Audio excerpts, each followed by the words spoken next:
नमस्कार, आप देख रहे हैं द न्यूज, आपके साथ मैं सृष्टि। बंगाल में कभी भी राजनीति ठीक तरीके से हो ये हम कभी एक्सपेक्ट नहीं कर सकते और बड़ी खबर से आपको रूबरू कराते हैं। बंगाल में एक बार फिर से गवर्नर वर्सेस ममता बनर्जी हो चुका है। आपको बता दें, सीवी आनंद बोस पर ममता बनर्जी हमेशा उखड़ी हुई रहती हैं और अब तो उनके ऊपर यह तक आरोप लगा दिया कि महिलाओं के साथ छेड़छाड़ राजभवन में होता है। क्या ये शपथ ग्रहण से जोड़कर देखा जा रहा है ताकि वो राजभवन ना जाए? आखिर ममता ने क्यों कहा कि हमारे विधायक राजभवन नहीं जाएंगे, महिलाएं वहां सेफ नहीं है, महिलाएं भी नहीं जाएंगी? सीधे तौर पर आप एक संवैधानिक पद पर बैठे हुए व्यक्ति की गरिमा को आहत पहुंचाते हैं और इतना आहत पहुंचाते हैं कि आपको लेने के देने अब पड़ने वाले हैं। बड़ी खबर, सीवी आनंद बोस ने उनके खिलाफ मानहानि दायर किया था और आज गुरुवार तक ये सुनवाई दर्शकों स्थगित हो गई थी। हालांकि ये सुनवाई अब होगी, लेकिन आज ये सुनवाई नहीं हुई और इसी बीच बीजेपी के तमाम लीडर्स यहां ममता बनर्जी पर बड़ा आरोप लगा रहे हैं। अग्निमित्रा पॉल ने कहा है, क्या कह दिया, साफ कह दिया कि हम तो अपने नेताओं को लेकर ऑनरेबल गवर्नर से मिलने जा रहे हैं। ममता बनर्जी गवर्नर जी को फंसाने की कोशिश कर रही हैं। वो हमेशा ये बात का ठिकरा फोड़ती हैं कि गवर्नर जो है वो बीजेपी के साथ मिलकर काम कर रहा है। देखिए, महिला तो सुप्रीम कोर्ट जा ही सकते हैं, कोई भी जा सकता है, लेकिन 161/2 ये जो धारा है जिसमें आप ऑनरेबल गवर्नर को प्रोसिक्यूट नहीं कर सकते हैं, ये हमारा देश का नियम है। संविधान ये अधिकार दिया है। वो जब ड्यूटी में रहते हैं, ऑफिशियल ड्यूटी में, आप प्रोसिक्यूट नहीं कर सकते हैं। और सबसे ज्यादा ताज्जुब की बात है कि ये महिला जो आज तक कभी सुप्रीम कोर्ट गए नहीं, जो सुप्रीम कोर्ट का जो खर्चा होता है उसका वो उठाने के लिए उनके पास वो क्षमता नहीं है। सबसे ज्यादा कुछ दिन पहले यहाँ का जो एक इंग्लिश डेली पेपर टेलीग्राफ में वो लिखा गया है कि वो लिखित यहाँ का पुलिस कमिश्नर को बताए थे कि हम ये केस को आगे नहीं ले जाना चाहते हैं। उसके बाद भी ये जो घटना, ये जो ऑनरेबल गवर्नर को फंसाया जा रहा है, हमको जो लगता है फंसाया जा रहा है, क्योंकि ऑनरेबल गवर्नर पश्चिम बंगाल सरकार और ममता बनर्जी का सरकार को जो जो दुर्नीति और जो जो काला चिट्टा है वो सामने लेकर आ रहे। आज इसलिए ममता बनर्जी और ममता बनर्जी का सरकार गवर्नर साहब को फंसाया जा रहा है। तो बोलने के बाद भी कौन इनको, ये महिला को पीछे से धकेल रहे कि आप जाओ सुप्रीम कोर्ट में जाके केस करो? कौन कर रहे? क्योंकि महिला तो बोले थे हम आगे लेके नहीं जाएंगे। आज टीएमसी के स्पोक्स पर्सन कुणाल घोष बोले थे कुछ दिन पहले कि एक वीडियो हम लोग एक्सपोज कर देंगे गवर्नर साहब का अगर गवर्नर साहब शपथ का डिसीजन नहीं लेते हैं 2 विधायक को लेकर। तो आज भी हम लोग वेट कर रहे हैं कि कुणाल बाबू कब वो वीडियो एक्सपोज करेंगे। तो हवा में ये सब डायलॉग बाजी करना आसान होता है, लेकिन कुणाल बाबू का कितना वेंजियंस का कितना एनर्जी था वो सारा फुस हो गया है। और मुझे याद आता है डॉक्टर अशोक गांगुली का, आपको याद होगा, हमारे ह्यूमन राइट्स कमीशन के चेयरमैन थे। उनको बनाए थे ममता बनर्जी, लेकिन बनाने के बाद उनका हड्डी, पीछे का हड्डी स्ट्रेट था। तो ये ममता सरकार के जो काला चिट्टा वो एक के बाद एक जब खुलने लगे, तो ममता बनर्जी ठीक इसी तरह उनको एक महिला के साथ माने आरोप लगाकर उनको पूरा हेकल किए, माने हैरेस किए और वो रिजाइन किए। तो यहाँ पर मुझे आज ये घटना जो माननीय गवर्नर के साथ हो रहा है, मुझे डॉक्टर अशोक गांगुली के वो ये याद आ रहा है, क्योंकि वो महिला भी जो आरोप लगाए थे वो तृणमूल के एक सांसद के रिलेटिव थे।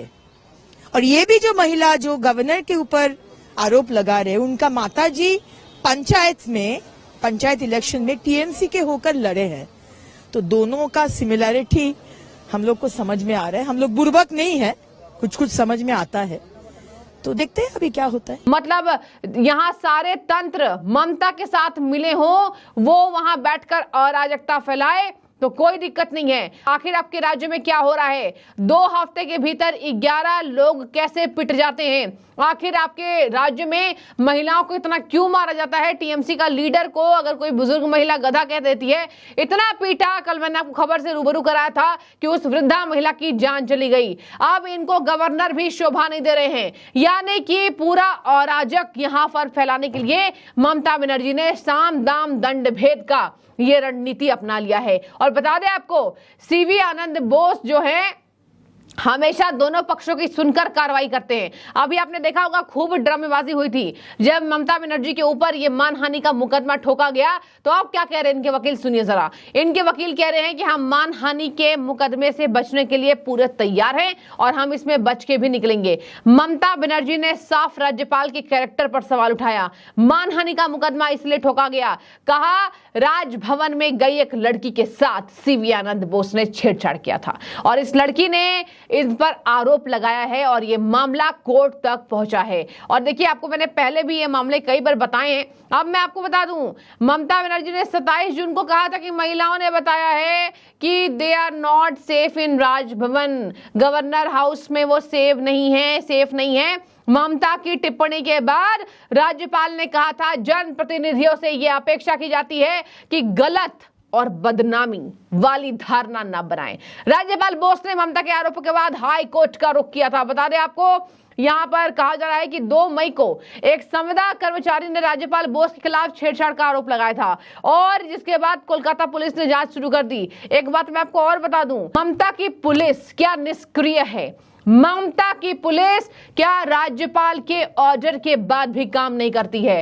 पश्चिम बंगाल में ये हो क्या रहा है जो कहीं नहीं होता? आप अजीबोगरीब घटनाएं देखेंगे। पहले तो वहां पर रेप केसेस बढ़ गए हैं दर्शकों, वहां पर मारपीट का मामला दिन प्रतिदिन बढ़ता जा रहा है। ये भारत है, इसको कहा जा रहा है मिनी पाकिस्तान। ममता के राज में मिनी पाकिस्तान बना रही हैं और शेख शाहजहां से गुंडे को बचाव तो करती हैं।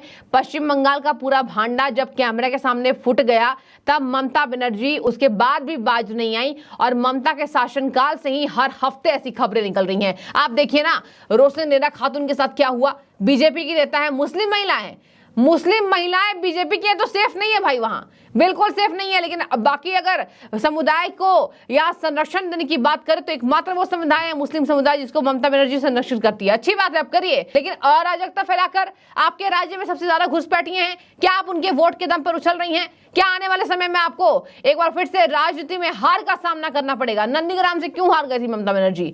धीरे धीरे ही ना सही बीजेपी वहां पर उनकी परत दर परत उनकी पोल खोलने के लिए तैयार बैठी है। लेकिन अब यह गंभीर मामला राज्यपाल जी के लिए हो गया है जहां आपने पश्चिम बंगाल के गवर्नर पर बहुत बड़ा आरोप लगाया है। आपको क्या सोचना समझना चाहिए था? इस पर पूरी जांच कमेटी बैठ गई है और बता दें आपको, इसका लगातार इसकी जांच प्रक्रिया शुरू की जा चुकी है। ममता ने राज्यपाल पर मानहानि का मुकदमा 28 तारीख को ही ठोक दिया था और बता दें आपको, इस मामले में बनर्जी ने जो दावे किए हैं उस पर बीजेपी नेताओं का हल्ला बोल है। बीजेपी नेताओं का कहना है ममता बनर्जी को राज्यपाल फूटी आंखें ना सुहाते, यही वजह है कि उन्होंने महिलाओं से ये बात कहवाई है। उन्होंने संदेश खाली की महिला से जोड़कर देखा। आपको मैं छोटी सी उदाहरण देती हूँ। आपको याद होगा दर्शकों, जब शेख शाहजहां जेल के अंदर अभी है, वो जेल के अंदर बाहर निकलेगा भी नहीं, ऐसे प्रधानमंत्री ने कहा भी था कि देखिए जेल के अंदर हमने भेज दिया है। खैर, यहां पर अगर बातचीत करें तो ममता बनर्जी के शासनकाल में संदेश खाली की वो महिलाएं जिन्होंने आरोप लगाया था, उसके बाद से कुछ ऐसा हुआ क्योंकि दिन रात तो ममता रहती है पश्चिम बंगाल में, कोई और तो रहने नहीं जा रहा है। बीजेपी वालों को तो वहां जाने की मौका नहीं मिलता, कांग्रेस वालों को जाने का मौका नहीं मिलता था। पुलिस घेर लेती थी, पुलिस के साथ झड़पें हुई हैं लोगों की, पुलिस के ऊपर कई बार आरोप लगे हैं, पुलिस ने आखिरकार आरोपों पर खारिज भी किया। खैर, आपको मैं बता दूं, यही संदेश खाली की महिलाएं बाद में पलट गई थी। क्यों पलटी थी? जैसे आज राहुल गांधी केस में हुआ, क्या हम उसको जोड़कर देखें? अग्निवीर पर झूठ बोल दिया, फैमिली से झूठ बुलवा दिया। राजनेताओं का क्या है, ये वहां पैसा नहीं देंगे जहां जरूरत है, लेकिन वहां पैसा देंगे जहां इनको राजनीति करनी हो। तो क्या यही मामला हुआ है राज्यपाल जी के ऊपर जो आरोप लगाया गया है? हालांकि मैं आपको दोनों बातें कह रही हूं, हो सकता है वो आरोप सही भी हो, लेकिन जो बीजेपी नेताओं का कहना है वो भी मैं आपको बता रही हूं। उन लोगों ने जोड़कर बातें कही है कि ममता बनर्जी ने जानबूझकर महिलाओं से ये बातें कहवाया है। राज्यपाल जो है वो सही नहीं है और उनके राजभवन में महिलाओं के साथ छेड़छाड़ होता है। सुनिए जरा अंतिम में मैं आपको बताती चलूं, यहाँ इनके जो वकील हैं यहाँ ममता बनर्जी के, वो क्या कह रहे हैं। साफ तौर पर मानहानि के आरोपों का ये सही तरीके से बचाव करेंगे। क्या कह रहे हैं, कहा जा रहा है, संजय बसु ने कहा कि राज्यपाल की ओर से दायर मानहानि का मुकदमा भी उनके द्वारा अन्य राजनीतिक मुद्दों को उठाने का प्रयास लगता है, जैसा कि मानहानि की आड़ में हाल में निर्वाचित विधानसभा सदस्यों को अध्यक्ष के समक्ष शपथ लेने से मना करना। उन्होंने कहा हम इन आरोपों का उचित तरीके से बचाव करेंगे। अब देखने वाली बात होगी, ये बहुत बड़ा मामला है और 28 जून की ये बात है। अब देखने वाली बात होगी दर्शकों, आज तो इसकी सुनवाई स्थगित हो गई, अब कल क्या इस बाबत फैसला निकल कर आता है। ये बहुत गंभीर विषय है, इसमें राज्यपाल सही है या ममता सही है, ये तो सामने आ ही जाएगा और हम देखेंगे कि कोर्ट इसमें क्या फैसला लेती दिखाई दे रही है। लेकिन आपको बता दें, पश्चिम बंगाल में अब रहना मुश्किल हो गया है। क्या आपको भी ये बातें लगती है? जरूर इस पर अपनी राय रखिएगा। शुक्रिया आपका।